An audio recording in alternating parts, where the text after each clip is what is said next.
SUERF, the European Money and Finance Forum, bringing together policymakers, finance, and academia. Welcome to this SUERF-BAFFI Bocconi e-lecture on climate-related risks, a financial stability angle for Europe. Climate change and the need to take action to adapt our economic systems towards renewable energies is the dominating theme of this decade. Climate change and transition pose important challenges for many firms, for entire economic sectors, and for our economies as a whole. Clearly, there is an urgent need for risk quantification to underpin action in the public and private sectors. This is crucial to ensure adequate pricing of assets early on, to avoid climate change or transition-induced financial disruption, and to inform policymakers of the optimal path to choose for climate transition. The ESRB and ECB, and indeed central banks and financial regulators and supervisors worldwide, have therefore mobilized their resources to improve the measurement and modeling of climate-related risk for banks, but also other segments of the financial sector. The aim of this workshop today is twofold. First, to get an overview of work underway in European central banks and globally. Second, to learn where challenges and open issues wait to be tackled and solved. We are very pleased to have with us today Jean Boissinot, Deputy Director Financial Stability of the Banque de France and Head of the Secretariat of the Network for Greening the Financial System, and Paul Hiebert, Head of the ECB's Systemic Risk and Financial Institutions Division. Jean and Paul will share with us the Eurosystem's and the NGFS's current thinking on financial stability risks from climate change and the energy transition as published in ESRB reports of 2020 and 2021 and as currently under preparation for the ESRB report of 2022. Three top experts will complement this presentation with their own perspectives. Chris Faint, Head of the Climate Hub Division at the Bank of England, will start out with comments and the Bank of England's view. After some first reactions by Jean and Paul, Fabio Natalucci, Deputy Director of the Monetary and Capital Markets Department at the IMF, will follow up with a global IMF perspective. After another round of reactions by Jean and Paul, finally, Professor Irene Monasterolo from EDHEC Business School will offer her perspectives from many years of research on climate finance issues. I'm very much looking forward to an exciting 90 minutes. Without further ado, Paul and Jean, over to you. Thanks a lot, Ernest, and thanks for setting up this seminar. I think it's a very timely one. The topic is certainly high on the agenda of all international institutions, central bank supervisors, and also the general public at the moment, one could say. And also thanks also for setting this up with Chris, Fabio, and Irene as discussants. I think their insights will be very helpful to stimulate a really interesting discussion. Now, some background on this work, the ECB and the ESRB. And recall the ESRB brings together all of the national supervisors around the EU, which used to be 28 when we started. Now it's 27, unfortunately, as a result of Brexit. And also the supranational agencies responsible for banks, insurers, and also the investment funds, for instance, in the non-bank space. And that has been very helpful to us because we could do two things. One was that we could leverage that diverse membership in order to have a system-wide perspective for financial stability. And that's quite critical because climate doesn't really respect borders or institutional boundaries. So in a sense, this porous sort of landscape would be very well catered for by a group with a broad remit. I think the second and more important issue is that we were able to leverage both proprietary data we have, mainly supervisory statistics, but also modeling expertise in our diverse membership to bring some quantitative insights to some of these questions and some measurement-related advances. Noting that there's a lot of normative views, even within this building, but what one should or should not do with respect to climate. But I think what's important is to have a lot of positive information to also help inform any sort of normative judgments which will be coming down the road in any policy sphere. So with that in mind, I've been very fortunate to co-lead this work stream with Morgan Desprez originally from the NGFS Secretariat, and now of course Jean Boissinot. And basically, I would go through the slides just for efficiency purposes, based mainly on published material, as Ernest mentioned, and you'll see the references throughout. But Jean might say a few words at the end just to fill you in on some of the direction of travel we currently have. So with this in mind, the plan of attack today is to go through basically 4 different blocks. The first is the climate side, and largely this is what we leave to those specialized environmental science. We are not really experts in the sphere. What I can say, though, has been very helpful is that the NGFS, the Network for Greening the Financial System, has acted as a de facto bridge between that scientific community and financial and economic specialists like ourselves. What I can say basically, just in a nutshell for the punchline, is it looks like no matter how you slice it, some form of disruption to the financial system is not only likely, but inevitable. So based on that, we go to the second block, which will be about financial markets. And here will be relatively brief, as we're relying there mainly on public information, studies, literature, and the like. To note that, whilst this climate change might only be not only likely, but inevitable, would be expected to have some sort of financial market impacts. We're not seeing that much in terms of pricing differentials. I won't delve into the details, but just to say that it doesn't seem to be priced in earnest in that sort of magnitude, scope, or scale you would expect. But that said, markets are building at capacity as we speak. The third element, and this is, I think, more well has been the focus of this presentation, is mainly about exposures of financial institutions, because here we have a lot of proprietary information data we can bring to bear to analyze the question of these potential exposures and how they might evolve, which is the fourth part in terms of modeling, how we might take a forward-looking view, noting that the past might not be a good guide. So with that in mind, let me start with the first block, which is climate, and be relatively brief, as I say here. I think these are familiar to most people shortly in the audience. The idea that we have an emissions gap, and that's between what has been publicly pledged in terms of action, in terms of pledges and targets by governments. We were all witnessing the COP26 last autumn, and what would be needed to get us down to a 2-degree warming scenario, or 1.5 degree, which again, recalling the Paris Agreement, was meant to be trying to move us towards this 1.5 to 2 degree consistent pathways. And that's this green stated trajectory here. So basically, pledges and targets, which are the blue, have brought us a bit further along the line with COP26, but unfortunately, we're still quite a ways from the marked adjustment which might be needed. That no free lunch point then is that we'll either be faced in this scenario with physical risk in terms of the warming which would come as a result of insufficient action, or transition risk, which will come from the adjustment and the pace and the scale of adjustment. On that pace and scale of adjustment, a recent paper by Patrick Bolton and colleagues basically tells us the following when they start looking at financial market portfolios. And what they see is we have around 8.5 years of carbon budget left at the current rate of reduction. And it will become very difficult to align portfolios with a net zero objective once we spent this. And just to illustrate this, they did some quite illustrative and interesting computations. First was, if you take a 1.5 degree goal as the target, and indeed that should be ostensibly be the target of the Paris Agreement, we have around a 10% geometric rate of per annum from current CO2 levels to bring us there if we started already last year.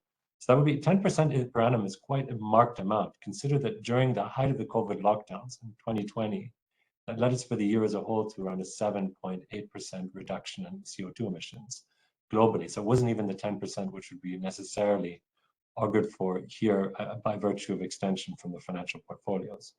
If we wait 5 years from now, that almost doubles to around 18% per annum in terms of geometric rate of decline. And if by 2029, this target becomes practically impossible, you have to have such a marked adjustment, it's just not feasible.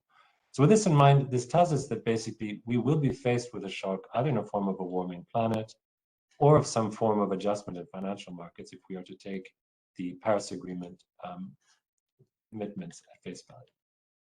Now, just before moving on to the financial questions, just to note that, of course, there are some special features of the climate, and this makes the analysis of this topic particularly complicated. And I'd list 6 which are particularly challenging for all of us.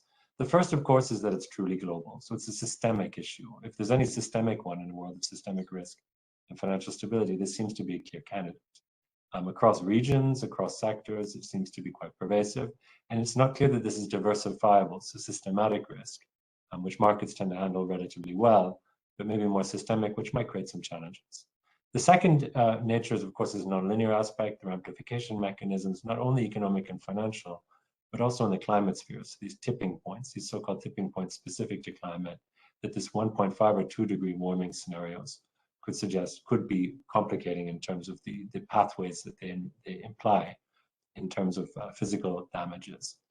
Third is the idea of the uncertainty. Global warming is foreseeable, of course, but the impact and timings of both transition risk, depending on the policy, the technological sphere, the sentiment shifts, or physical risk, depending on the hazards themselves and how they materialize in chronic or acute form, are both uncertain.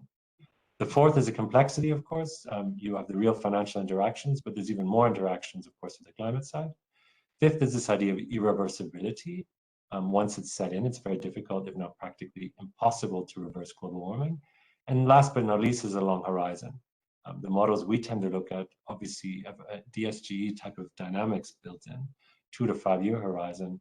When you're talking about the decades-long horizons, this can be a bit more complicated, of course, to model, and you'll see some of the means we've tried to attract is our potential candidate set to deal with this as a means to overcome some of these challenges. So with this in mind, let me quickly turn into financial markets. As I mentioned, mainly here a function of observing what is, rather than trying to devise scenarios for the time being in our group. And that was this idea that we basically have, you might have views about the allocative efficiency of financial markets, whether that's occurring in earnest, but informationally they seem rather inefficient, financial markets at the moment, both the quantum and the quality of information out there and the ability to aggregate. And I think Fabio might speak to some of these in his discussion. What we could say then is the scope for repricing in informationally inefficient markets might be quite high as they gain more information and or allocations start to take hold based on other external forces like policy or technology. And as financial markets expand, of course, we're seeing policies take shape and technological advances continue. With that in mind, what we see on the left-hand side here is just what our colleagues at ESMA, so the Securities and Market Authority here in Europe, had computed out based on around 17,000 EU domiciled investment funds at the end of 2020. And what they saw, if you look at the x-axis, is those 17,000 funds, and the y-axis is more about the percentage of fund portfolio across 4 categories of emissions of the firm's constituent in their portfolios: brown, green, typical, or missing. And what we see is only 11% of firms on average are actually in the green category in terms of emissions, and 55% in the high emissions brown category. So clearly there's a lot of portfolio rebalancing needed to bring these investment funds, which is a fairly wide look, a fairly granular look at these investment funds across Europe and the UCITS universe, the retail universe, towards a more sort of climate-friendly allocations. And only 1% of that is basically taxonomy compliant in the EU. So clearly there's a big potential portfolio reallocation needed if we are to get to these net zero pathways. Right-hand side chart, I think even more importantly, though, is this informational inefficiency. Just one aspect of greenwashing is this potential for ratings not to be particularly informative at the moment. Across providers is one element, which is listed here. So we took an OECD study and looked across 3 main providers, MSCI, Bloomberg, and Thomson Reuters Refinitiv. Each dot here is a firm and shows its rating by one provider out of 100 against that of another. Now, obviously, you would expect in this ESG space, if the firms were lined up, this to be relatively close to a 45-degree line. I would argue, and I think it's quite clear, that you don't see that very apparent in this chart. So clearly it's a cloud, suggesting that the correlation is quite poor overall. And not for means of wanting to do the right thing, but of course it may be more about standards and elements of having commonalities in how we look at these firms. Now, just on the other point I'd like to make on financial markets, apart from the idea of adjustment and informational failures, is just what would we expect to be as the financing component of this adjustment between, say, financial markets or sort of more directed lending in the form of banks or non-bank financial intermediaries. So the numbers are quite big. Here we see in terms of what would be needed for the emissions reduction target. And indeed, the markets are growing to match the challenge, arguably. And what we see in the left-hand side chart here is just loans, which is the left-hand side block, there's yellow and blue bars. Bonds, which is the middle block, the red and the blue. And then you have ESG, which is the right-hand side, the green, the light blue, and the pink. And what we see is ESG is clearly the largest market. But interestingly, if you look at the developments in what's going on in green financial markets or sustainable markets, is that green bonds are about 3 times the size of green loans markets. That's the middle versus the left-hand side part. suggesting there might be some distributional issue, that smaller and medium-sized enterprises are a bit left behind potentially in this adjustment in terms of being able to issue and being able to attract the financing they need for this. Now, the glass half empty, glass half full part here would be, as they're growing these markets, we still see they are around 10% of the respective markets in the euro area. So still relatively small in terms of sustainable financial instruments. The right-hand side chart just tells us a bit more about the element of ESG growth funds. So that is more venture capital oriented for young and innovative companies. And they've been growing quite rapidly, around 4 times faster than peer funds over the last years, which would suggest, this is the type of capital you might expect in terms of a market reallocation towards not incumbent firms with a lot of collateral, noting banks tend to like to invest in particular vis-a-vis collateral for protection, versus firms which are largely uncollateralized venture capital, more risky space of lending. It seems markets are interested in this. It's growing at a relatively rapid pace, but it's still relatively small. So with this in mind, we have the idea that financial markets could very well adjust abruptly. If that's the case, what would be the financial exposures? And here's where we start digging into some of our proprietary data. Of course, what's needed first and foremost is to look at the physical risk side, is to take climate risks and start making those more relevant for financial risks. And this is what we do here in this particular chart in terms of conceptually, taking us from the bottom up to the top in terms of these layers. So the bottom layer is about geolocation. So we need granular maps for the areas we're interested in analyzing physical risk of climate. So regional, spatial types of data. And arguably regional data might not be sufficient for some of the hazards you think about, like floods, where you want really square kilometers at best, not hundreds of square kilometers, postcodes, or maybe dozens of square kilometers because of the gradient of the land and the like. So it really depends on the type of natural hazard you're looking at, fires versus floods and the like, which is the next level up, which is these hazards themselves. So we look at 6 hazards, which are all listed here, and I'll come to in the next slide. With that in mind, it's then about what assets are actually on this land. Are they productive assets? Are they not productive assets? And starting to think about the moving away from climate risk to economic risk. So obviously we're more interested here in firms, both because we have better data for firms in a granular way, but also because they could have more productive impacts on the economy as a whole. And lastly is this idea of financial impacts, both the exposure, but eventually we're also interested in vulnerability and adaptation questions as well. Now with that in mind, what I can say in terms of measuring that out, when you look at a map, basically taking these layers and putting them together, this is what you get. So higher increasing exposure for the euro area is listed here in terms of these dots. Each dot is a firm here. And you see that this higher projected exposure tends to be a little bit concentrated when it comes to regions. And to some extent, countries. So countries is going to be in this middle block here. And maybe it helps us aggregate up, which is ostensibly still a very granular regional-based analysis, into an easier to digest country question. In this middle bit, what you see in terms of this heat map is we list off the 6 different climate hazards we're interested in, working again with a private provider, there's Moody's 427, now Moody's ESG, in terms of what it is in terms of the euro area country exposure of firms. So from 0 to 50% of firms in that particular country being exposed to higher increasing climate risk. What we see is that floods tend to be particularly pervasive, but not that dark in terms of the shading. That is not such a high proportion of firms, but nevertheless rather pervasive within the euro area.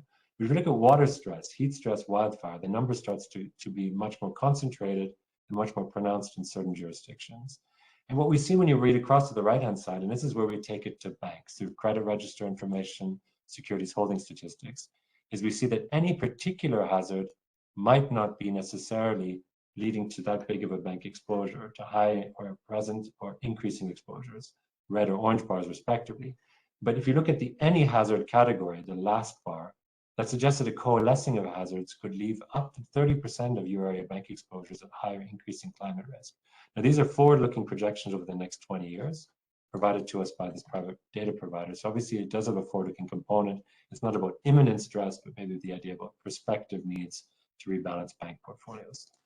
What came as a bit of a surprise to us when we were looking through the data also is that it's actually concentrated also at the bank level, which we hadn't necessarily expected. And if you interact climate vulnerability with financial vulnerability, that is, how well capitalized are the banks that are exposed? How profitable are banks that are exposed? What we see in terms of these box plots in the yellow here is that more weakly capitalized banks are around 6 times potentially more exposed than the strongest capitalized banks on average. And in terms of profitability, the weaker profitable banks are around 2 times more exposed than the more profitable banks. So clearly the financial and climate vulnerability may have some interplay in some sort of potential feedback mechanism, which could be problematic. The other thing which came as a surprise to us is that it's rather concentrated in a few banks. 25 banks hold more than 70% of their banking system credit exposures to firms with high or increasing physical risk. And that's based on credit registry data, which is quite granular. Any loan over 25,000 euros in Europe is actually reported as part of our credit registry we're looking at. So clearly there's the element of some particular banks might be more exposed and might need more portfolio adjustment as we move on. Now, all of this one could say, criticize and say, well, look, these are gross exposures. Of course, banks have some potential mitigants which they could turn to in terms of recourse. 2 of them. One is about collateral, left-hand side charts, and the right-hand side heat map is about insurance. Well, actually, both do give us some pause for concern. Left-hand side and collateral is just looking either in terms of some of the potential climate risks, floods, sea level rise, wildfires, heat and water stress, or if you look at the industrial sector breakdown, what you see is that physical collateral tends to be a high proportion of the total. So this orange shaded here a bit. And also financial collateral, then, which is the blue shaded bit, before we get to this uncollateralized lending, which is the overall shape of the bar. So it depends on what you're looking at, but indeed heat and water stress seems to be one where you have potentially a bit more exposure. And it does vary by industry. So clearly, well, we could have a bit of a wrong way risk here, whereby you have a probability of default rising of a firm exactly when the collateral itself is compromised by, say, a sea level rise, a flood, or a wildfire. So that might not provide quite the protection one would expect when you actually book a loan. Right-hand side is just telling us about insurance. Our colleagues at EIOPA, so the Insurance Occupational Pensions Authority here in Europe, had basically said to us, which is surprising again, and when they looked at the expert level sort of survey they ran, which is that 35% of economically relevant climate losses in the EU are currently insured. This is not an underinsured region globally by reference to other regions. And even here we have around 2/3 of exposures of banks tend to be not actually, the climate relevant exposures, not insured adequately according to this metric. So going forward, if anything, you could expect insurance to become either more expensive or less available as climate risks become more salient. And I think that was the bulk of the heavy lifting we did in terms of physical risk modeling. Now, what I want to talk to you quickly about is transition risk separately, and then the last part, bring them together in a cohesive analysis, a forward-looking one. So this first term of transition risk is such. So transition risk, in contrast to physical risk, which you would have found was more regionally concentrated and maybe in the hands of a few banks, is that transition risk tends to be much more at the level, concentrated at the level of economic sector. Firstly, I'll get into the next slide a bit of a nuance around that point. And the economic sector point is here, and it really does depend on the scope of emissions you're looking at. So scopes 1 and 2, recall, are emissions that are generated in production. How much do you actually, as a car producer, in terms of your input costs, so what types of emissions you're embedding, and in terms of your production of that car, actually emitting in scope of greenhouse gas emissions, scopes 1 and 2. Scope 3, in contrast, is not production, but use of the manufactured good, or it could be a service. So downstream use is not captured in general by much of the reporting we see currently. So we have a lot of reporting in relative terms, although admittedly not as much as we like in absolute terms as scope 1 and 2 emissions. The scope 3 emissions almost inevitably have to be somehow estimated, either by a data provider, and here we've looked to a private one, Argentum, but could equally be by the firm in question. And what we see, of course, is that it really depends on your industry of allocation. So manufacturing is very much a scope 3 emissions industry. And it's the example I described would probably lead you in that direction. When it comes to cars or airplanes or other sort of elements of transport, you could really imagine as well. And so what we see here is that effectively the production of some of these firms and the uses downstream both create emissions. The exposures of banks, in the end, quite interestingly for us, when we dug into this, was quite uniform across sectors, but a bit more dominant, say, in terms of real estate, manufacturing, wholesale, and retail. So sectors which Stefano Battistone and actually Irene Monasterolo as well had classified as climate policy relevant sectors. And that's certainly borne out in the data. And it's also, if you look at banks or if you look at investment funds, the same holds true. Around 30% of portfolios in debt and equity securities of non-bank financial intermediaries tend to be towards high-emitting firms. So clearly there's a sectoral dimension. I think the interesting point, though, is not about what's going on across sectors, but within sectors. And this is, I think, where we had quite a key insight from digging a bit more deeply and granularly into the data. And what we found here is that there's quite a bit of variation, not just in the median across these climate policy relevant sectors, these 6 ones listed in the top of this left-hand side chart, vis-a-vis other sectors. But also if you look in a box and whiskers plot, the within sector efficiency or intensity of carbon emissions is really, really varying enormously. So within a given sector, you might find firms are very carbon emission intensive or efficient. And therefore, if you think about credit rating agencies, which would be a key conduit in potentially governing the pace and the scale of which shocks occur in terms of financial repricing, would probably be more interested in having a look at within sector dynamics and benchmarking there than writing off entire sectors to have a more of a relative concept. So with that in mind, we did a little light exercise, which you see here. More details are in the paper. I won't certainly have time to go through it in detail. But to say if you have a sensitivity parameter, which you could think of as a carbon price, which governs the potential for credit rating agencies to move a notch of a credit rating, either 1 notch or 2 notches downward, and depending on the intensity of the carbon price increases instantaneous, you would see that banks' portfolios start to suffer quite a bit as you move into the higher carbon price regions, but that it's not uniform. It's a tail of banks which are necessarily impacted. So clearly it depends on the nature of the transition risk orientated exposures, and that some banks have a much more pronounced exposure base than others within sectors, whereas probably where the action will occur. Now, with all that in mind, I wanted to take this independent look at transition and physical risk, and now turn to a forward-looking perspective, trying to analyze them jointly. And I think that's been a lot of our, whereas what I showed you previously was about measurement work, this has been a lot about modeling work. And in the modeling sphere, we've tried to stay granular here because I think you've hopefully taken away from what I've shown you thus far, that a lot of the action is in this granular regional, within sector or cross sector dynamic. So when we look at sectors, which was the first vintage of work we'd done initially in 2020, we looked at sector level, and that already was pretty challenging because it's not necessarily the case we always have this cooked into our stress testing models. But what we did do is we managed to still, through a Merton model approach, we could still, basically in a CAP-M approach, is distribute some of the economic shocks through the economic sectors depending on their emission intensities. And that's the initial work we've done. Now subsequently, and this is the report we published mid last year, is we tried to use this firm level information much more actively. And that's in the firm balance sheet, the profit or loss information, or in terms of their balance sheet in asset side or liability side. Feed it through into credit models, and then try to pull out some PDs. And this is what I'm going to show you in the coming slides. Now, as I said, it's a forward-looking analysis because we think that obviously the past is not a good reference for when it comes to the way we tend to benchmark models in terms of back testing, using past data to devise empirical regularities. For climate, there's a clear structural break because a particular physical risk is likely something which will take off as global warming takes hold, and maybe in a non-linear way. So with that in mind, we've made extensive use of the Network for Greening the Financial System scenarios, which you see listed here, which is an orderly transition, which is our baseline, a 1.5 degree scenario, a disorderly, which brings us to a 2 degree scenario, and potentially with a more abrupt adjustment later, and a hothouse world, which is basically nothing happens beyond current policies, and we move into a very physical risk-laden scenario. Now, with that in mind, those do as usual. We're going to run a stress test such that we have the scenarios, map through the macroeconomic questions, and then pull out some financial impacts. In the macroeconomic questions, I'll be brief, just to say it is obviously a long-term phenomenon, and it's trying to build out these projections is not straightforward. So we're focusing on the period through 2050 from the current years. And trying to build out GDP trajectories under each of these scenarios, orderly, disorderly, hothouse. And what you see is that the hothouse becomes progressively worse as you move out.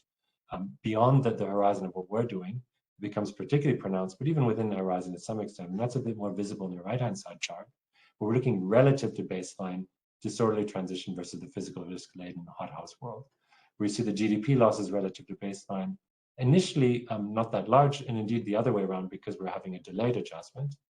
But the benefits of that delayed adjustment are relatively short-lived, and you see increasing costs in terms of GDP losses as we move forward.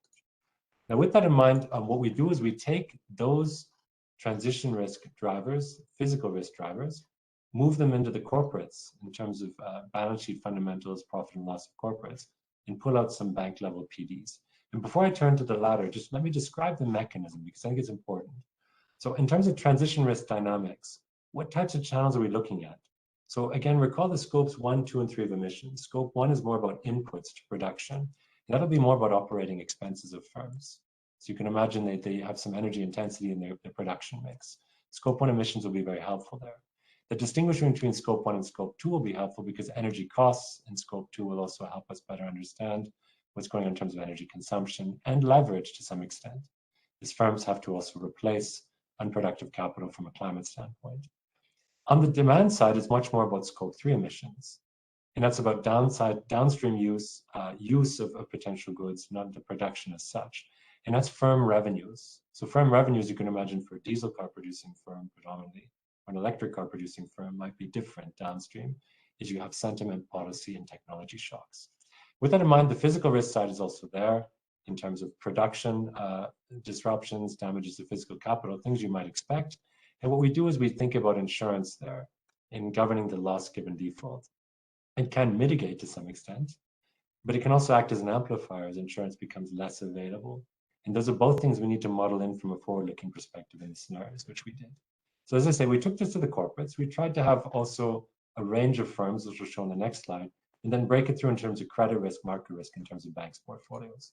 So let's start in the level of firms, and that's here just looking at 3 different categories of firms. So clearly you can have a firm in the higher transition risk scenario or the higher physical risk scenario, so the yellow and the red respectively. And what you see is the short-term costs of an orderly transition are there. That by not adjusting at all towards net zero targets or Paris-aligned emissions, you could have a temporary benefit, but it is very much temporary. And already in 5 years' time, that sign starts to shift.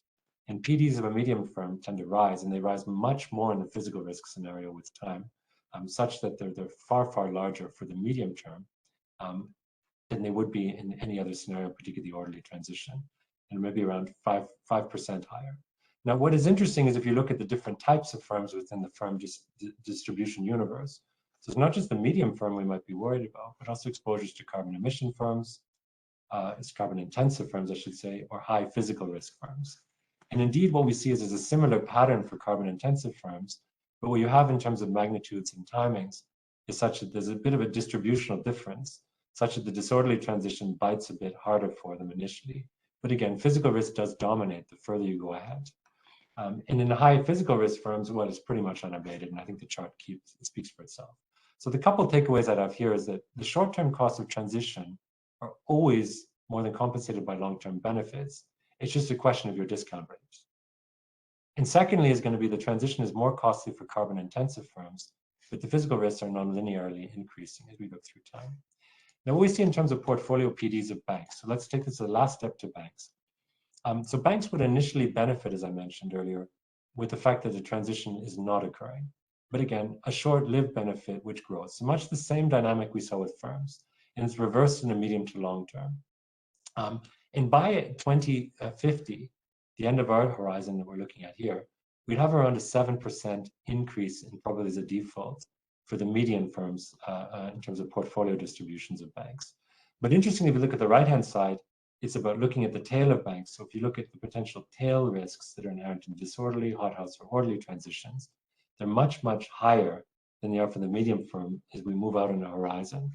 So clearly there will be a need to also capture some of these dynamics in thinking about banks' exposures and how those might need to be managed in terms of business model mix. And that could be indeed quite a meaningful one with around a 30% higher PD for physical risk heavy firms, the tail of physical risk heavy firms in a physical risk scenario, but even in a scenario which is a little bit more benign. Now, again, the summary of results here, and to note that I am taking only PDs. There's a lot more in the paper that is referenced here about LGDs and also expected losses, which are largely following a similar trajectory. And the LGDs, of course, we back out to this idea about some of the elements I told you earlier, depreciation of physical collateral values to natural hazards in a micro channel, but also a macro channel. So sensitivities of LGDs to macroeconomic conditions. But what I can say when you think about either PDs or expected losses, which tend to look rather similar, is 3 things. First, the short-term costs of transition are always, again, more than compensated by long-term benefits. It's your discount rate, which means how much you care about these long-term benefits. The second, of course, is that physical risks become increasingly high over time, which I think you can clearly see here. And the third is that the bank risk on average is low. but concentrated in particular firms and portfolios. Now, before rounding out to the conclusions, I just wanted to note we've done this work also not just for banks, where I think we have the best information available, but also for non-banks, notably insurance sector investment funds. So whereas we looked with our European Banking Authority colleagues, also with the banking sector, with a separate data set and a similar exercise, but for separate data set, and you're looking only at credit risk, we come out with relatively similar results. For insurance sector investment funds, we're also looking at market risk. So what could be the prospect on the asset side of their balance sheets that they might face a repricing shock? And how might that play out? So the details are here. Let me just walk through again with the same scenarios, orderly, disorderly, hothouse world, some of the results. So what we see is the credit risk losses for banks, again, like I'd shown you earlier for the ECB economy-wide stress test, similar for the EBA stress test we ran in a different panel, was around 1.75% of risk-rated portfolios. So in other words, around half of the magnitude we tend to see in a standard stress test, and spread over more years. So the average impact is manageable, it seems, but again, concentrated in particular sectors. Same holds true if you look at market risk for insurers or investment funds. Particularly large losses, because the average losses are not that necessarily high, but they're particularly concentrated in portfolios. In portfolios where you have much more oil gas vehicles for insurers, or where you have energy producers or higher emitting investment portfolios for investment funds. Now, these charts just give you a bit more detail. I won't go through them in detail here. Again, they are in a paper, noting that basically the summary here gives you what you need to know. And rather than go through those and speak to the actual specifics, maybe I can just come to, as I round out the 30 minutes, what constitutes some direction we have in terms of the way forward. So I think what we've done thus far, we've managed to at least trace out a horizon in a way which has been helpful in longer term than we tend to look at. Based on projecting forward some PDs, some firm dynamics, and also having some elements of potential transmission channels in there. But obviously, as we move out into the future, it's going to require potentially some thinking about whether things like static balance sheets are appropriate. I'll come around to that. But maybe before that, just mention we have the other elements of what we've done, which are the granular exposures. You've seen some of the elements in the earlier part of this presentation. It was very much a part of what we did because we wanted to be sure we understood what would be the potential distributional impacts as we go forward. The climate drivers, we tried to be a bit more specific in looking at some of the climate-specific shocks, both physical and transition risk, and use some novel models to assess this. Now, in terms of our homework, what is certainly still needed is a learning exercise as we move along. We're certainly not at the end of this. I think we're advancing in terms of our knowledge, and we're getting more refined questions as we move along, certainly. Is it the dynamic balance sheet question? Holding behaviors constant over 30 years is quite a heroic assumption on the part of corporates or banks alike, or the policy mix environment, whatever you want. So with that in mind, I think the idea is we need to bring some more of these in, document them carefully, and then have this feedback loops, which you expect in a macroprudential experiment, also as part of the mix, and maybe also consider the rest of the world. So with that in mind, that's some of the areas we've been investing heavily in. Before handing back to you, Ernest, I can just mention maybe basically a really high-level synopsis of what I've shown you. And as you know, systemic risk has two dimensions, the cross-sectional dimension, the time series dimension. And we see risks potentially in each. The first in the cross-section is clearly about concentration. And surely what I've shown you today, I think, repeatedly, is that this tends to come back as a theme no matter how we slice it. The other is about path dependence. The earlier the action in terms of policy action to mitigate with carbon taxation or the equivalent, technological work, or in terms of sentiment shifts, portfolio shifts, the better in terms of the outcomes in the long run, and the very long run in particular.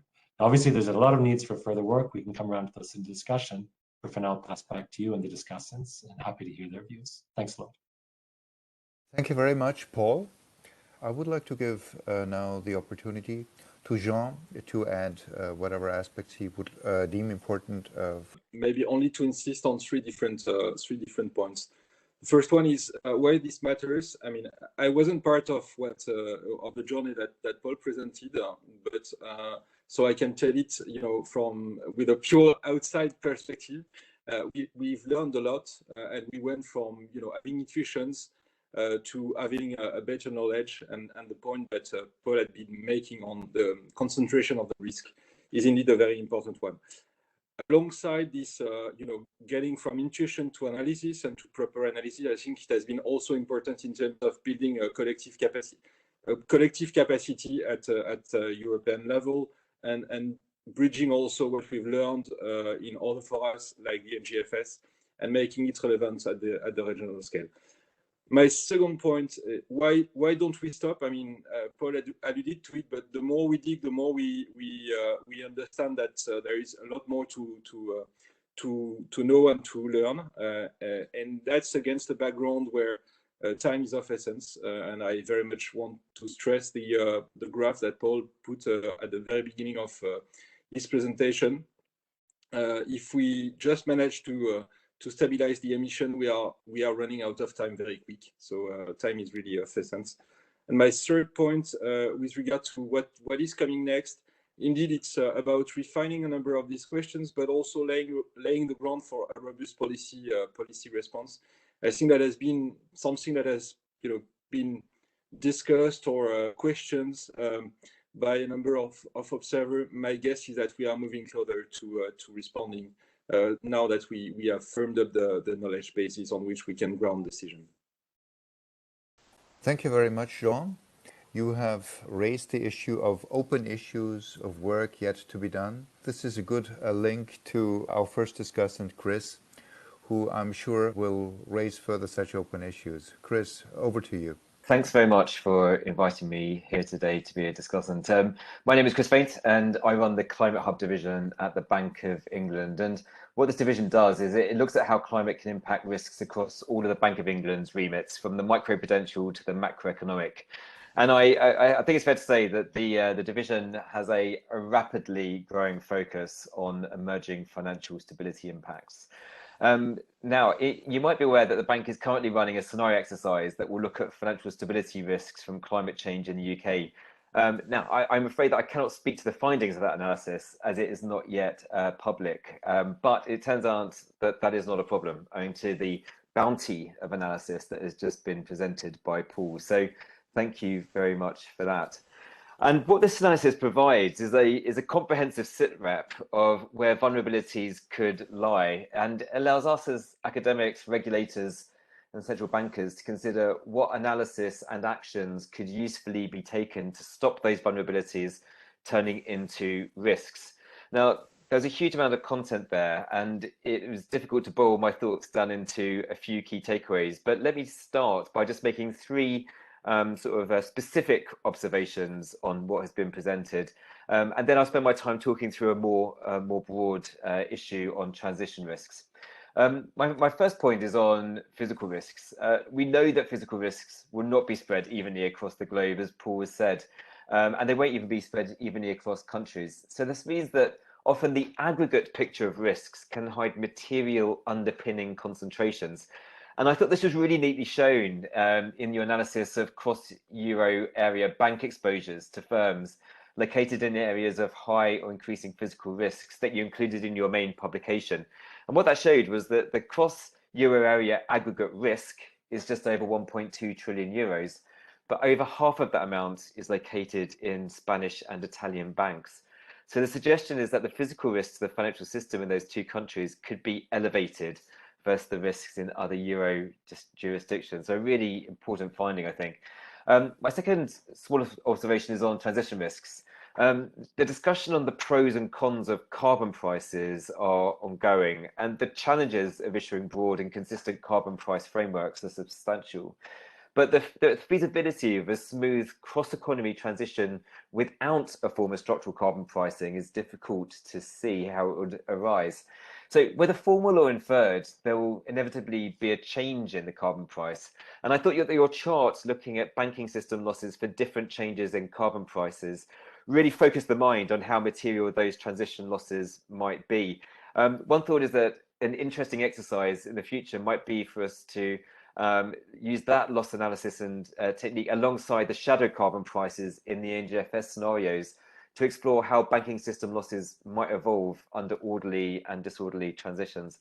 And my third quick point was on greening of the markets. So the rapid growth in ESG funds since 2019, especially growth funds, which your chart suggests have grown sevenfold, is undoubtedly a positive thing. But like, as you mentioned, there is a justified caution on the spectrum of greenwashing and the integrity of the new activity.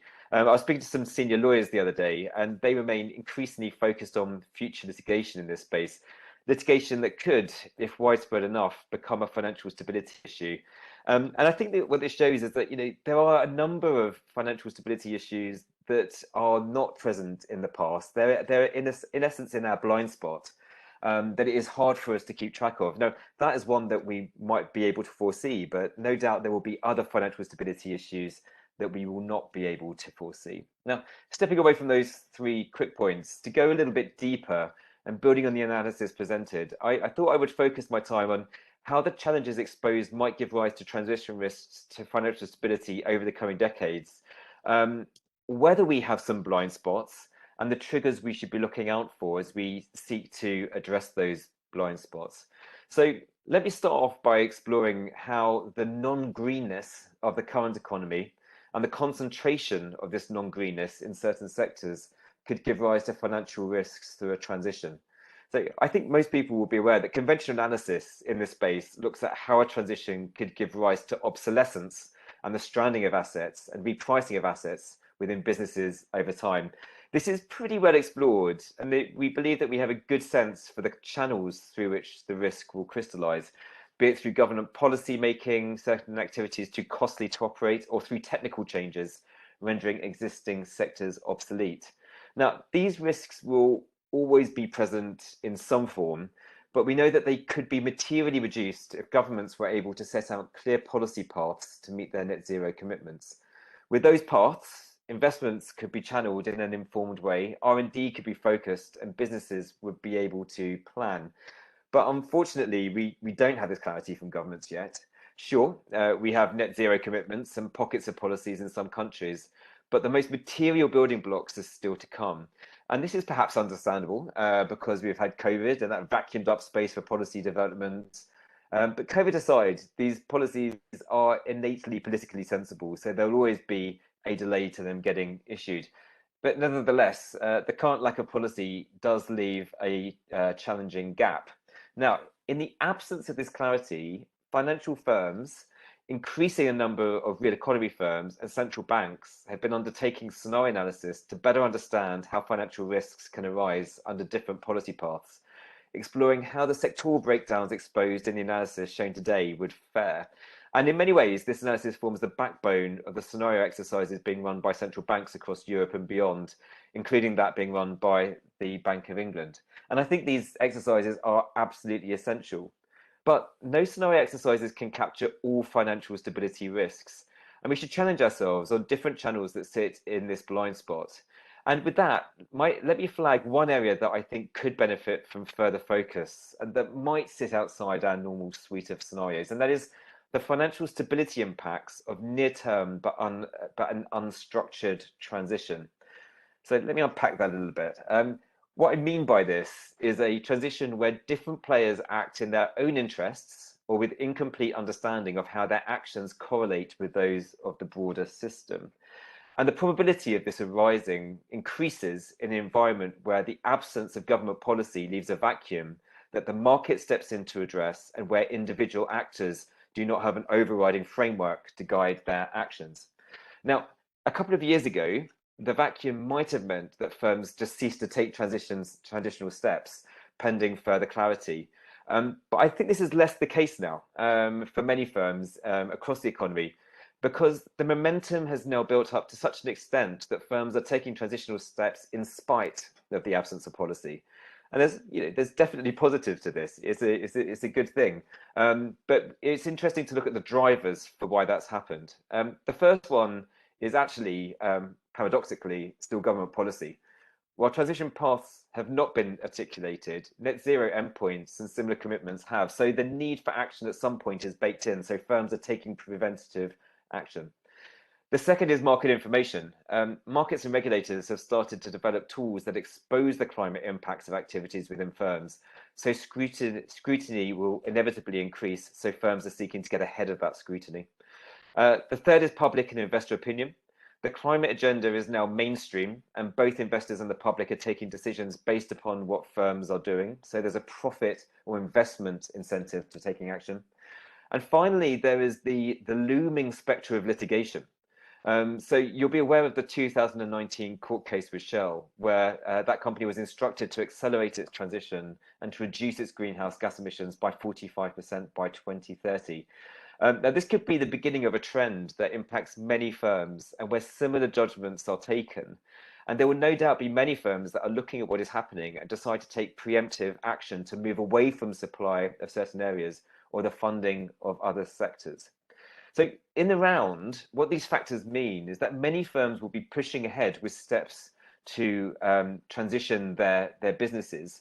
And whilst this is, of course, positive, it can and would lead to lower levels of carbon being emitted, we should be cognizant that there is an associated elevated risk that these firms will make transition decisions that do not fully consider what the impacts are for the system as a whole, and whether they might deprive transitioning areas that have to transition for a whole economy transition to be effective, the funding that they require.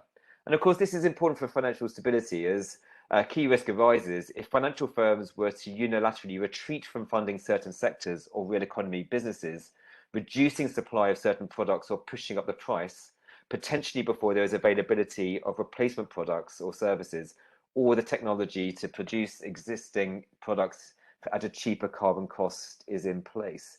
So from a financial stability perspective, this could give rise to destabilizing movements in prices as the relationship between supply and demand becomes unbalanced and potential gaps in the provision of essential services arise. And tangentially, actually, the impacts of fairness, a fair transition and monetary policy could also be material. So this market-driven transition and associated near-term risk is therefore something that policymakers and central banks will want to keep on their radars in this period whilst we are waiting for clarity on what the path to transition look like. And just finally, that takes me to what analysis this might suggest would be useful in the future as a supplement to that provided today. Personally, I can see some value in analysis that looks at exposures to sectors or activities that will be vulnerable to transition or will inevitably suffer a degree of obsolescence over time. But then the analysis would valuably take that a step further and chart those sectors and activities against required substitutes. Financial stability gaps could arise where those substitutes, A, will not be available in time to compensate for the reduction in supply of their precursors, B, are priced at a level that constrains demand, or C, frankly, the substitutes will never be credible, so they will never arrive. And this analysis, if it works, and if there's a data for it, that's always the question in this space, as we know, could be timely, because as policymakers are developing pathways to net zero, I think cited this channel for financial stability risks could be insightful. But that's, of course, just one blind spot. And no doubt there are many, many others that we will come across over time. But for now, I think I'm probably at my own time. So I will stop there. But thank you again for the presentation today, and I look forward to our discussion in a bit. Thanks. Thank you very much, Chris. Paul and Jean, do you want to react immediately? I can maybe say a couple of quick words. So it's always insightful, Chris, and to hear your perspective. And indeed, the Bank of England was a major contributor to our early work in the ESRB context. So we're still hoping through the NGFS, Basel Committee, FSB, and other channels we can continue that cooperation, because I think you've been really a trailblazer. And with that, I like what you basically traced out. If I liberally interpret what you said, is this sort of known unknowns versus unknown unknowns is one of the things you mentioned. And I think what the work we're trying to do, and I think this many practical suggestions you provide, is to bring some of this uncertainty out of this Neidian space into the more probabilistic space. And I think the scenario analysis has been critical. And indeed, we're looking forward very much to the CBES of the Bank of England from the bottom-up perspective, which will give us some new insights, I think, at the firm level. What I can say, though, is with that in mind, we're very happy, I think, and Jean can maybe speak to this, that the NGFS has become a sort of framing device for scenarios, which is very widely applied at this stage. And it's helped us all to have some comparable metrics about the potential transition and the physical risk trade-off which might be to come. So I think in a probabilistic sense, it does help us compare notes across jurisdictions, which has been very helpful in light of this common shock. Now, on the side of uncertainty, the green swans you sort of mentioned are certainly, I think, all well taken. I think that the one thing I did want to come back on, because that is quite novel the way you trace that out, is this idea of technological shifts, be it in the form of carbon capture storage, carbon dioxide removal technologies, the ability to actually abate emissions and the like.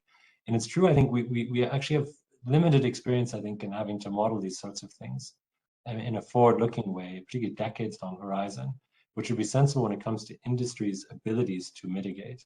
And I think we are faced with the difficulty that, for instance, some industries like airlines simply just don't have the technology currently available to do what they need to do. And the stranding in the meantime could be rather problematic. The other thing that I think is quite problematic and is on our minds at the moment is this idea of bridge technologies, which could prevent a move to the actual optimal technology and us relying on something in the meantime, which is suboptimal and creating some sort of habit formation. So all these points are really well taken. Let's hope that Moore's law prevails and we see at some stage an acceleration of technological shifts. But I think to hold your bated breath in respect to this would be futile. And what you say about carbon taxation as a sine qua non in order to move the dial ahead, I think is very well taken. Thank you, Paul. Jean, do you want to add something? Yes, well, first, many thanks, Chris. I cannot agree more with a lot of your points. That these are things we try to allude to in the last financial stability report of the Banque de France about disorderly scenarios. Indeed, all these kind of transitions where there is a lack of coordination from the policy side, which leads to a buildup of risk. Maybe just to add one more risk to your already full bucket of risks. You mentioned greenwashing. I think greenwashing somehow is indeed one of the transition risks we can think about. But so would be green bubbles, and I mean there is clearly a debate to have, and the jury is still out on this one. But to bear in mind that the risk can also come from that side, and the fact that to me green bubbles and greenwashing are essentially the same kind of phenomena. One being a phenomena around prices, a green bubble, and the other one being a phenomena around quantities, greenwashing. And that's something that can be indeed quite destabilizing in the transition as well. Thank you very much, Jean. This brings us to Fabio. Thank you very much for the invitation to discuss this great presentation by Paul and Jean. So what I'm going to try to do is to react some of the issues they raised and focus on the IMF perspective on climate-related risk. Now, we know that climate change is one of the biggest threats we face. We know that without urgent action, climate change will affect human life in unprecedented ways. We know also that economic impact of climate change action are difficult to precisely forecast, but this scientific consensus is that there will be a strong impact and there will be large inequality across countries, across economic sector. So it is crucial that we do in-depth forward-looking analysis using the best possible data. The fund is committed to supporting its member in tackling climate change. We are putting climate change at the heart of our economic and financial surveillance, scaling up capacity developments and participating in the global policy debate, for example, the NGFS, where I work with Gnan closely. So what I'm going to do in my discussion, I'm going to focus on two areas. So one is from a risk management perspective, and I'm going to be emphasizing advanced and key challenges, and one from an alignment/capital allocation perspective. So emphasizing work on these issues and highlighting what I think we should achieve in months and years to come. Next slide, please. In particular, starting with the risk management perspective, I'm going to try to touch upon 5 issues. One, how to think about adapting IMF FSAP, so the financial sector assessment programs analysis to climate-related risk, and that's something that we have started doing now. Building upon NGFS work and scenarios, some possible venues going forward. An issue is also raising greater awareness among supervisors. That's another issue we're working with the NGFS. Working on enhancing data availability, both for physical and transition risk, and then reinforcing analysis on transition-related risk beyond carbon pricing. So if you can switch to the next slides. I think there is a slide missing. No, sorry. So, yeah, no, you're right. Sorry. So starting with the IMF EPSAP analysis, right? So of course we have ongoing work at the fund, both on physical and transition risk. Particularly the transition risk, we are starting to do more work right now. Now, the way we do think about climate risk analysis, we assess climate risk and hazard for the country. Those are relevant for the country considered. And this assessment is done by looking at climate risk assessment matrix that we compile using various climate scores made available from climate vendor. Now, there are some key challenges. One of them is the long-term horizon of climate change versus the 3-year or 5-year horizon, typically considered for risk analysis in the EPSAP, in the financial sector assessment programs. Another challenge has to do with, obviously, uncertainty in climate modeling, and then data gaps. And data gaps in terms of like physical risk exposure being highly location specific, as well as in terms of transition carbon exposure varying significantly across countries, industries, and firms. And I'll come back to the issue of data in subsequent slides. Also building on the NGFS work on scenarios, and so maybe some issue that I could raise here for discussion. One is the connection between physical and transition risk. It's something important, could be considered. They're not necessarily separate risks, and in fact, they're being also magnified by other shocks, right? Thinking of COVID. A couple examples could be one, the path dependency in energy system and the consequences of increasing temperature, environmental consequences. Another one is that taking Latin America as an example, Caribbean countries, they depend heavily on hydropower. Now, to compensate for lower hydropower caused by droughts and low river water levels occurred in Argentina, Bolivia, Brazil, Chile in 2021, this country could be forced to increase fossil fuel investment. That in turn would increase the exposure to stranded assets or transition risk. So you can see how the two, physical risk and transition risk, can in fact have interdependency. Another issue is that the source of transition risk, and this has been mentioned, can be other than carbon pricing, right? So there are also government policies, regulation, there are ecological trends, there are changing consumer preferences, and all these can have similar, if not greater, impact. And also the issue of complementarity of carbon pricing with other policies. Another issue is the orderly versus disorderly scenarios. Many observers believe that we are already in a disorderly scenario. An example is reflecting the current energy crisis. And so do policymakers need to move and focus on a disorderly scenario in which key parameters, nature of the shocks or responses are more disorderly than in the current scenarios? And simpler scenario do not seem to capture current macro-financial energy dynamics that we are facing at this point.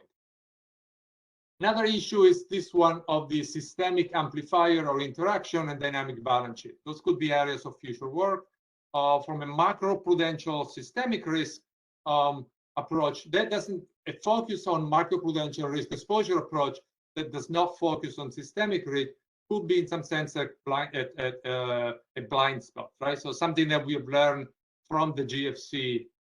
For example, when I was working at the Fed, a lot of the supervisory approach was based on a macro-prudential entity level deposit institution. And then there was some sense of revelation of the importance of systemic risk through the GFC. So an example, focus on macro-prudential risk could lead policymakers to ignore divesting from fossil fuel assets that could be reducing risk for specific financial institution banks, but also could increase systemic risk if that activity moves, for example, to NBFIs, right? So if there are entities in the system that are willing to finance those assets.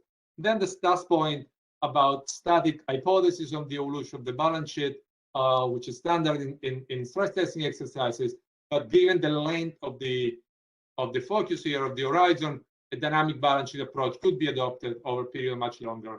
And now the endogenously, essentially, financial institutions are responding. That's something that was mentioned in the discussion before. Next slide, please. Now, the other issue is one of, as I mentioned, raising awareness and supporting supervisor. Now, European supervisors have been very focused on climate risk, and they've set an example that other supervisors across the globe have been following. However, there are jurisdictions that they are not still have started to analyze the materiality of this risk. So I'm just showing here as an IMF survey among 64 supervisors, and you can see that more than 40% of the supervisors have not yet analyzed the materiality of climate risk. And so toward that goal, toward the end of increasing our awareness and supporting supervisors, I think NGFS work is crucial here. I also want to mention other work at the FSB level on climate vulnerabilities and data. Next slide. Then finally, again, another point that has been mentioned by Chris as well in terms of the firm's responses. Now, for firms, transition risk is key. In aftermath of COP26, has been updated the NDCs, need to close the climate ambition gap poll at the chart there, and targeted emission reduction policies are becoming more likely, including carbon pricing application. Now, the realistic carbon pricing, though, some firms will face challenges, and so the banks that lend to them as well. And so the question here is, just starting with the using the chart here to the right as a starting point, if you want, it is possible that some of this is underappreciated by investors. So one issue that it's possibly could be underappreciated by investors is that green bonds are not necessarily issued by more carbon efficient firms, right? So if you look at the graphs here from a paper of Ernest, Gnan, and Tucker, this shows you the distribution of carbon emission intensity, so tons for CO2 per $1 million revenue, for a sample of about 16,000 firms in 2018, so at the end of the financial year.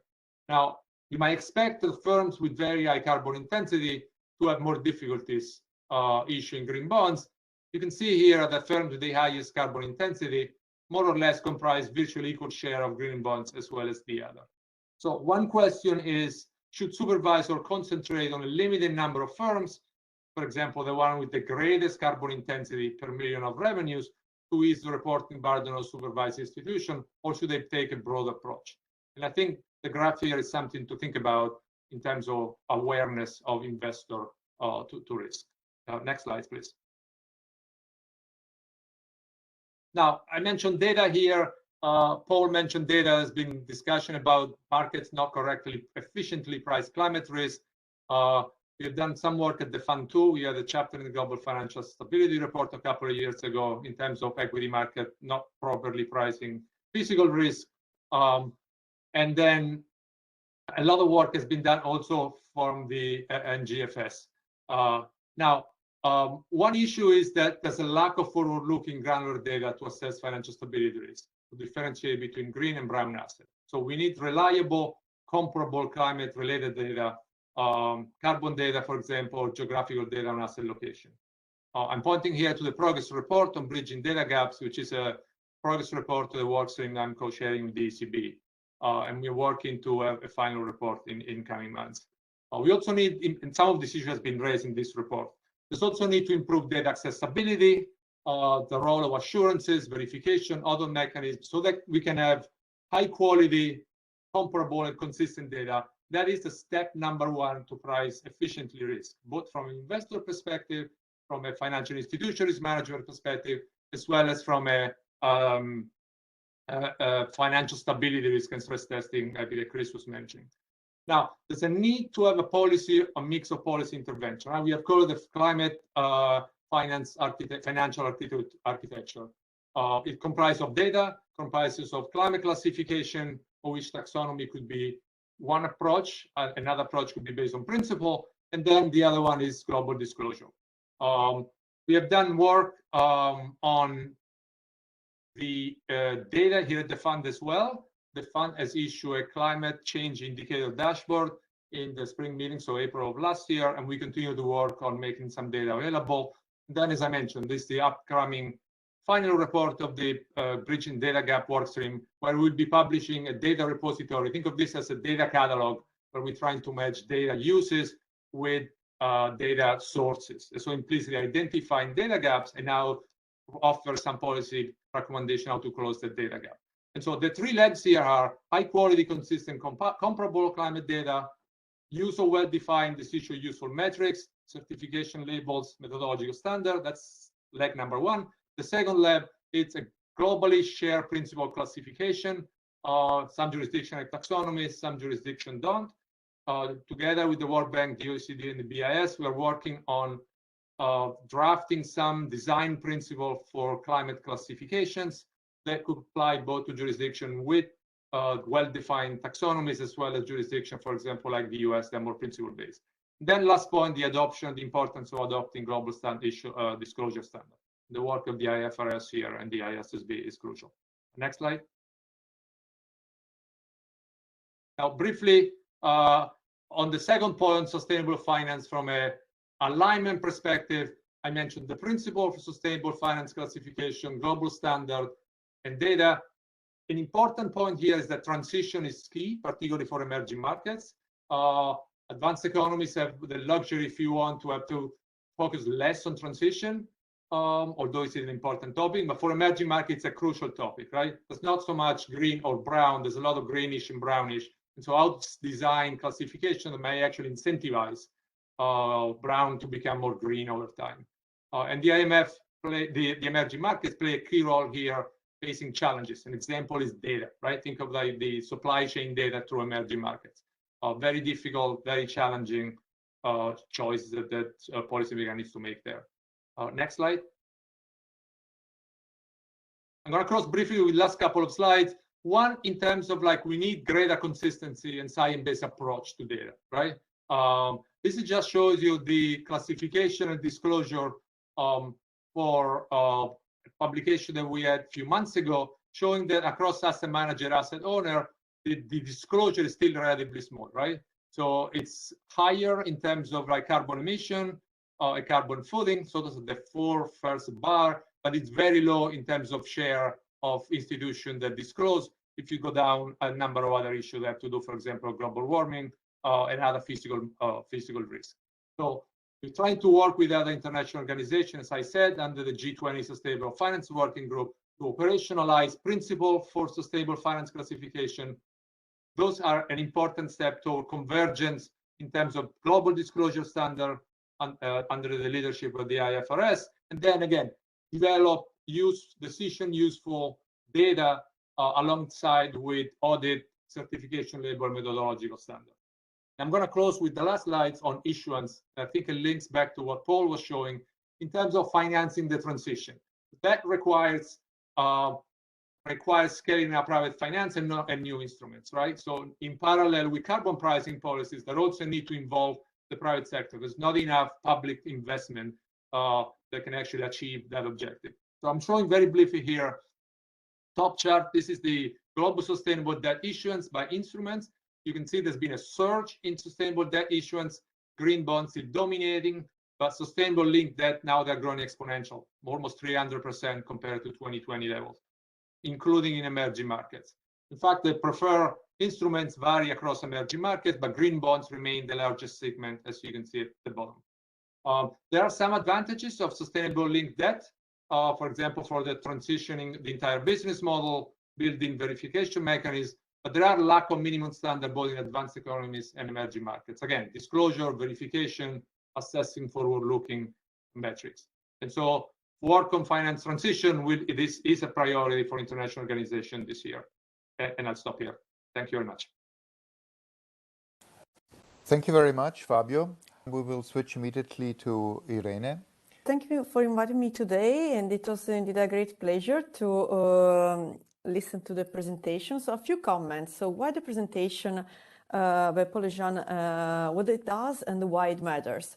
Well, it provides a very interesting overview of the latest development of green finance and in financial analysis of climate financial risk exposure of financial actors, as well as some very interesting results of the ECB economy-wide climate stress test. And take-home messages are relevant both at the light of policy making and research, which is ongoing on the topic. Heterogeneous green finance paths by type of financial contracts. So we saw the difference between green loans, bonds, and ESG, plus risk of greenwashing, which has been also highlighted by Gnan. Heterogeneous exposure of banks to physical risk by country, and in this regard, the importance of data, scenarios, and disaster risk assessment that could affect results. The importance of transition risk, which is not just across, but also within sectors, as Paul has extensively elaborated on, And I think a very important and strong message, so the fact that the short-term cost of climate transition policies are pale in comparison to the cost of unfettered climate change in the medium to long term. And this, and then a result of the analysis that have been presented today all point to the fact that risk assessment is crucial for capital reallocation from high to low carbon investments, which is in turn fundamental to achieve the climate mitigation and also adaptation targets. So in this regard, climate financial risk assessment plays a major role. So now I take my hat as a researcher working in this topic for several years, and I would highlight some challenges and opportunities for work ahead. So when we talk about climate risk, carbon risk and greenwashing, mostly so far the analysis of transition risk has focused on emissions and on carbon pricing. But we know that there are some limits when we use emissions as a proxy of decarbonization. For instance, even for the scope for which we have the most of data, like scope 1, a utility firm could decrease its exposure to scope 1 by expanding its business in trade. So here in this case, there is no real decarbonization but of the company, and thus it's lower exposure to transition risk, but there is a positive effect on the decrease its scope 1 emission. When we add the energy technology profile, we could provide a more comprehensive picture of firms' exposure to transition risk. This is what we started to do several years ago with the climate policy relevant sectors, which provided a classification of activities and assets by transition risk. And recently, the climate policy relevant sectors have been translated into coefficients of transition risk exposure, as well as into taxonomy-aligned coefficients for the taxonomy-aligned share of revenues and business line of firms in a recent work by Alessi and Battistone, which has been published on the ECB macroprudential bulletin. The second point in which I would like to focus is the role of scenarios for climate stress test. So current scenarios that we use for climate stress test don't consider the role of finance and what we call investors' climate sentiment. So investors looking at the scenarios and deciding or not to adjust the risk assessment and, for instance, the cost of capital. Well, what we recently analyzed in a paper published on Science is that when we account for the role of finance and investors' expectations, the trajectories that we obtain for orderly and disorderly transition could differ greatly. And this has very important implications for decision makers, being both in finance but also investors. And last but not least, when we talk about scenarios, we should consider to include a broad range of scenarios in our climate stress test exercises, because recent research showed that risk metrics such as probability of default or expected shortfall are highly sensitive to the probability of occurrence of disorderly scenarios. So while including a broad range of scenarios is not only consistent with the practice of a stress test, but also would allow us under these conditions to avoid underestimating risk. And the third point is about data. This has been also remarked in the last presentation. And in particular, in this regard, we need accessible not only financial, but also extra financial information at plant level and firm level. And also we need the database models able to connect in a logically coherent way financial and extra financial information. So when we talk about scenarios, here is an example of what we lose when we don't include finance in the climate mitigation pathways.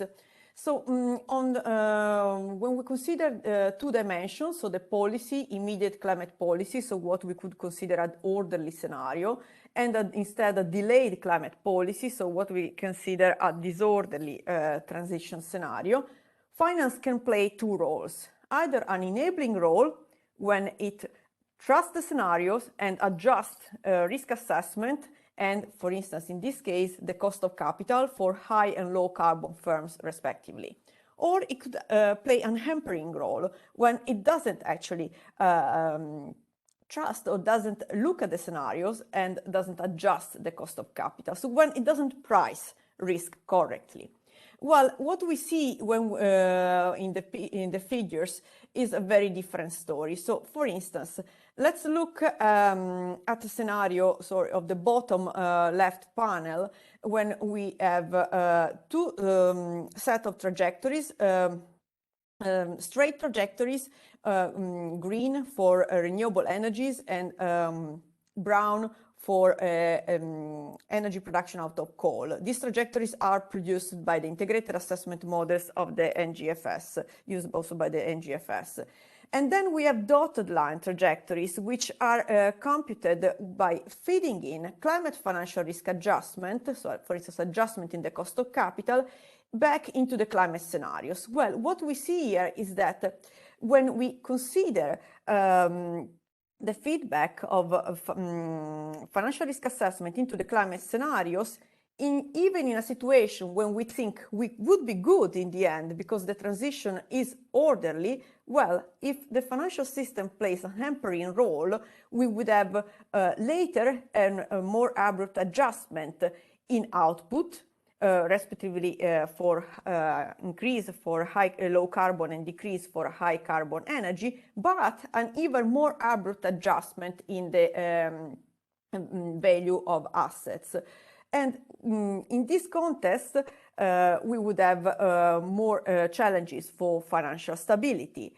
What is important from internalizing finance in scenarios is that in this way we can also have orderly and disorderly characteristics of the transition as endogenous to the scenarios instead of exogenous as they are now. Then Paul talked about diversification, and there's been a discussion about greenwashing and greenness confusion. And indeed, the concerns are right. So if you look here, this is the result of our recent research on whether universal investors are ahead of climate risk. And well, what we see here is that largest universal investors are highly exposed to climate policy relevant sector 1, so have all the activities directly and indirectly related to fossil fuels. And even through time, so even after the Paris Agreement, which is the second bar from the left, 2015, and even after their climate announcement. What is also interesting is to compare the evolution of their exposure, here is equity holdings, to climate policy relevant sector 1 with their E of ESG score, which are the dots. So in several cases, the ESG score doesn't really match with the investment decision of these largest investors. So what we consider here in this analysis is a portfolio of over $15 trillion. And now I would like to close with a few insights for future research ahead and future policy relevant research. So topics which would be worthy to focus on also for financial supervisors. The first for sure is the issue of the double materiality of climate financial risk. Paul mentioned the feedbacks from climate financial risk assessment to the economy and the scenarios. Well, this is right what we recently assessed in collaboration with Laura Parisi from the European Central Bank. What we did was right to analyze the feedbacks that you can see here. So the first feedback on the top from climate scenarios on the NGFS to the analysis of economic risk, both from physical risk and transition risk, which affects the economy through different channels, and financial risk, such as adjustment in leverage, probability of default, and non-performing loans for the euro area banking sector. Then what we did was to assess the opposite feedback. So from the adjustment in financial risk assessment of banks to the adjustment in the lending condition to firms and the adjustment in the which affects firms' investment decision in the low carbon transition, either to invest in high carbon or low carbon goods through revision in the firm's net present value. And this in turn affects the realization of the climate scenarios. To do so, actually, it's important to use macroeconomic models that embed finance and investor sentiments. Otherwise, it's really challenging to internalize, to assess the second feedback. And this is actually another insight from the analysis, which highlights the importance of investors' climate sentiments for the low carbon transition. On the left, you can see GHG emissions output across the NGFS scenarios. So the green bar is orderly transition and limited physical risk. Yellow bar is disorderly transition and limited physical risk. Blue bar is disorderly transition and average physical risk. And red bar is hothouse world. Well, on the right, we simulated what could happen if firms would anticipate the scenarios of carbon price of the orderly transition scenario of the NGFS. And well, what we can see is that in that case, we will have a much faster decrease and earlier decrease in emission and thus decarbonization of the economy. And final, another source of risk that would be worthy considering because of the implication on macroeconomic and financial stability is compound risk. Indeed, climate risk doesn't happen in isolation, but could compound with other sources of risk, such as pandemics, as we could see during the COVID crisis, as well as with a specific dimension of financial risk, in particular sovereign risk. Well, this analysis is taken from a recent paper that we published in Journal of Banking and Finance with an approach that we developed and applied for the World Bank. On the left, you can see the result of a compound risk indicator, which show the magnitude of shocks on GDP, with the red bar under mild physical risk scenarios plus COVID, and the purple bar is a strong physical risk scenario, strong hazards, and COVID. Well, what we can see here is that when risk compounds, macroeconomic shocks are amplified, and this could increase the complexity of the policy response as well as financial risk management.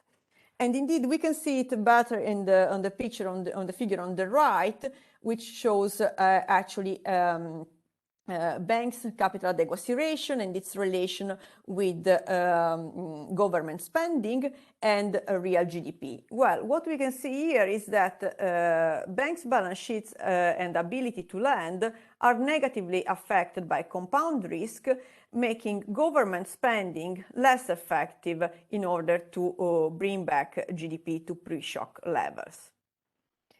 So, in conclusion, doing climate financial risk exposure and climate stress test is crucial to inform decision making, and European financial supervisors really moved fast to meet this new challenge.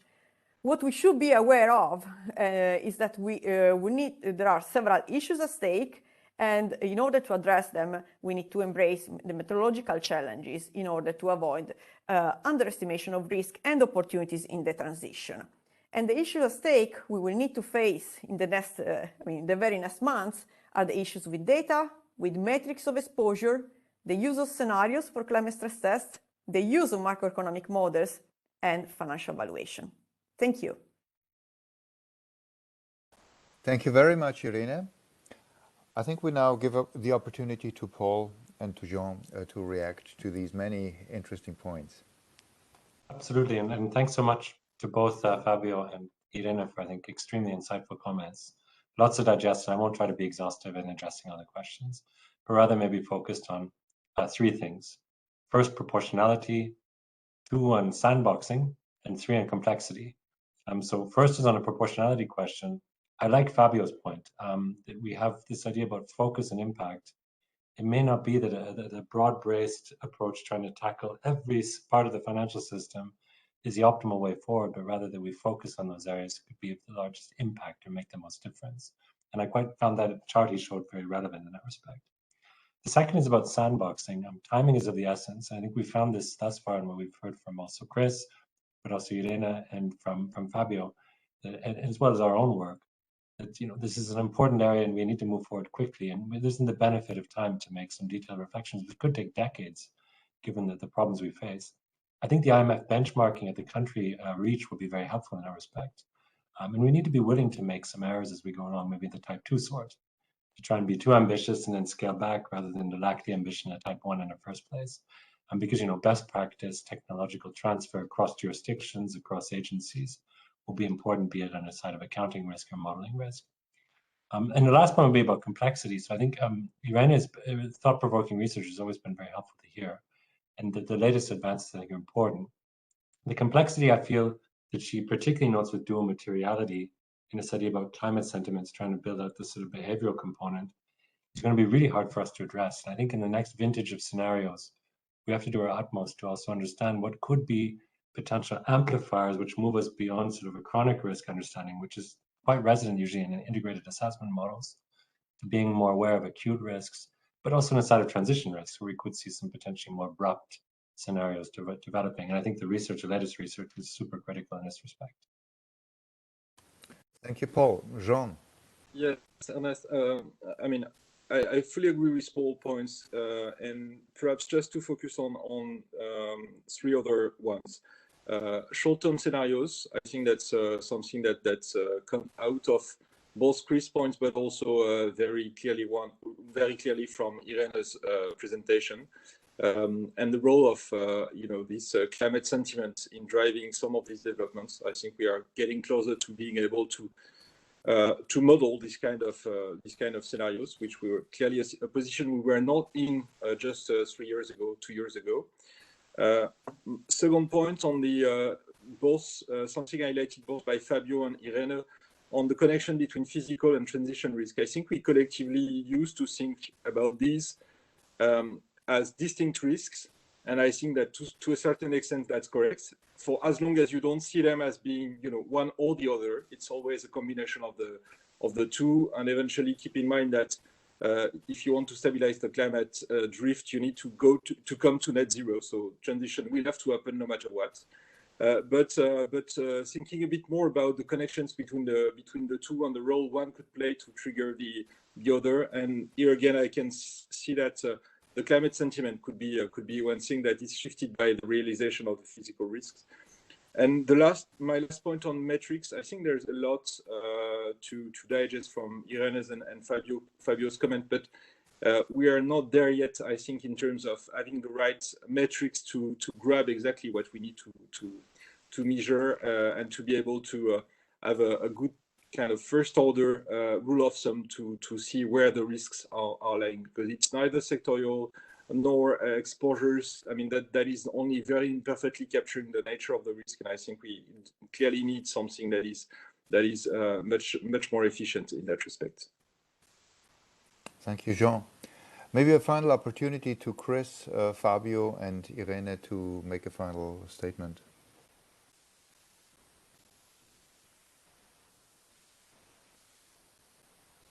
Maybe I'll go first. Thank you. No, I'll be incredibly quick, and I won't need to come back on lots of those points. I think one of the things that's so important about the work that we're doing is that we're seeking to understand financial stability risks, and at the end of that, there's always a pressure for us to put a number on it, for us to quantify those financial stability risks. But the innate issue is that no matter what we quantify, we won't be capturing everything. And I think one of the challenges that we all have is, how do we communicate the risks that we're looking at to help understand them, but without giving a misleading sort of underrepresentation of what those risks are. There's no answer for that, I think, at the moment. But I think it's an interesting point that cuts across everything that's been discussed and will inevitably be something that we're all dealing with in the coming period. But I'd just like to say thank you again for inviting me here today. It's been incredibly interesting to hear the discussion. Thank you. Fabio, do you want to make a final point? Very briefly, like 3 related points. I think to me, all these discussions are with data, right? If you don't have quality data, things you can compare across jurisdiction, and they are consistent in terms of quality, even that discussion about taxonomies, classification, and disclosure at some point becomes incredibly difficult. So that is a necessary step.